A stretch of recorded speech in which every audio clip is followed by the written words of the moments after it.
संप्रदाय के गणमान्य विद्वान, मनीषी, संत शिरोमणि एवं सभाध्यक्ष तथा उपस्थित माता बहनों को मैं दंडवत प्रणाम करता हूँ।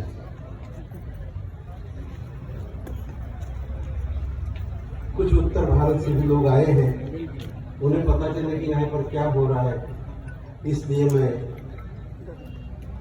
हिंदी में बोलना उचित समझता हूँ। महाराष्ट्र में 800 साल पहले उदित हुआ महानुभाव संप्रदाय, जिनकी पुनीत पदस्पर्श से यहाँ पे महाराष्ट्र तीर्थस्थली बना है। उसमें कुछ श्रीमूर्ति निष्ठ वस्तुएं होती है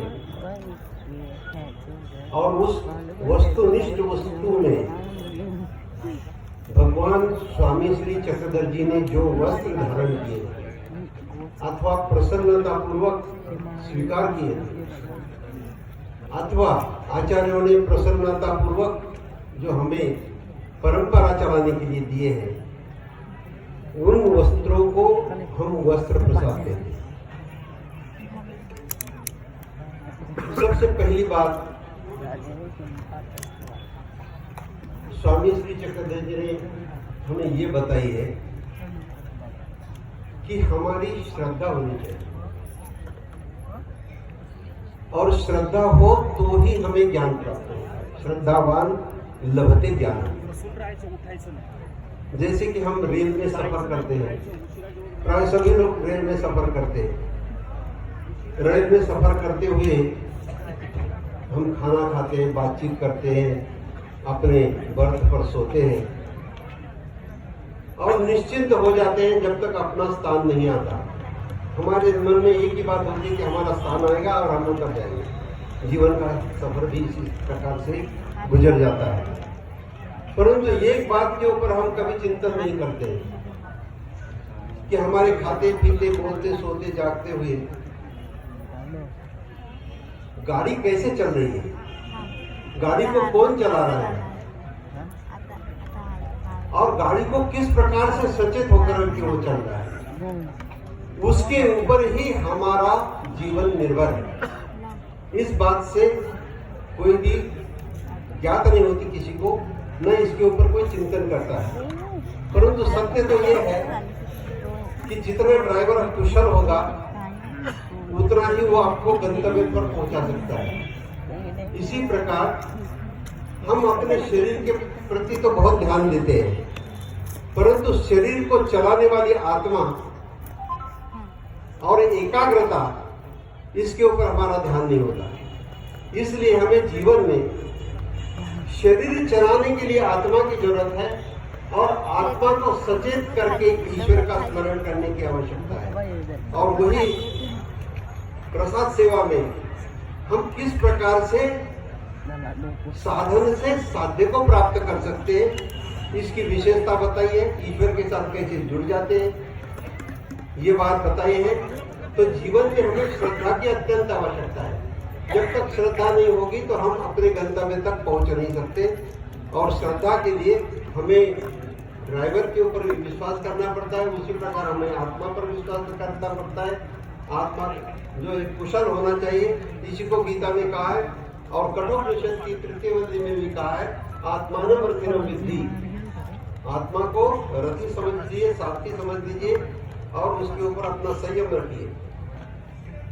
श्रद्धा जब तक नहीं होगी, उस सारथी के ऊपर जब तक हमारा विश्वास नहीं होगा, तब तक वो संयम से चलेगा नहीं, एकाग्रता से अपने लक्ष्य को प्राप्त नहीं कर पाएगा। इसलिए मैं श्रद्धा के ऊपर एक छोटी सी बात बताता हूँ आपको। अकाल पड़ा था, सब लोग अपने अपने मंदिरों में जाकर के भगवान को जल अर्पण कर रहे थे, जल चढ़ा रहे थे। रोज लोग जा रहे थे। एक दिन एक बूढ़े व्यक्ति के साथ उसके बच्चे ने कहा, पिताजी आज मैं भी मंदिर आऊंगा। बोले तुझे पता है मंदिर क्यों जाते हैं? बोले मुझे पता है, भगवान से प्रार्थना करने जाते हैं। बोले अरे बारिश नहीं आ रही है और हम भगवान को प्रार्थना करेंगे, और प्रार्थना करेंगे तो भगवान बारिश देंगे। तो उसने कहा कि आज मैं भी प्रार्थना करने के लिए चलूंगा। उसने कहा कि तुझे प्रार्थना कहाँ आती है, तू क्या करेगा वहां जाके? उसने कहा कि मैं भी प्रार्थना करूंगा, मैं प्रार्थना करूंगा भगवान से, और बारिश आएगी और सब जगह पानी हो जाएगा, फसल बोई जाएगी, फसल खाएंगे, जीवित रहेंगे। उसने सोचा कि ठीक है, जिद कर रहा है, तो उसने कहा चलो मेरे साथ। तो बच्चा जब चल पड़ा पिताजी के साथ, तो उसने छाता ले लिया। अरे मेरे मूर्ख, छाता लेके क्या करेगा? बोले जब हम भगवान को प्रार्थना करेंगे तो बारिश आएगी, बारिश आएगी तो भीग जाएंगे हम, घर कैसे आएंगे? तो छाता होना चाहिए। उसने कहा कि ऐसे तो सब लोग जा रहे हैं, कोई छाता लेके जा रहा है क्या? बोले उनका भगवान पे विश्वास कहाँ है? अरे भगवान को श्रद्धा पूर्वक जब हम अर्पण करेंगे जल, तो भगवान बारिश देगा, और बारिश देगा तो बारिश से बचने के लिए छाता होना चाहिए। मैं छाता लेके चलूंगा। वो छाता लेके पिताजी के साथ जाता है, पुजारी दरवाजे में दिखता है कि एक छाता लेके आया है। बोला कहाँ रखो छाता?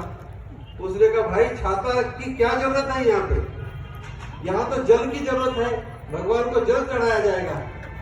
उसने कहा भाई मैं यदि श्रद्धा पूर्वक जल चढ़ाऊंगा तो बारिश आएगी, बारिश आएगी तो हम घर कैसे जाएंगे? इसलिए छाता होना बहुत जरूरी है। तो वो हंसने लगे लोग कि कैसा बच्चा है, अरे हम रोज आ रहे हैं, कई महीनों से आ रहे हैं, कई दिनों से आ रहे हैं, अब तक बारिश नहीं हुई। बोले तुम्हारी श्रद्धा ही नहीं। तो श्रद्धा बहुत जरूरी है।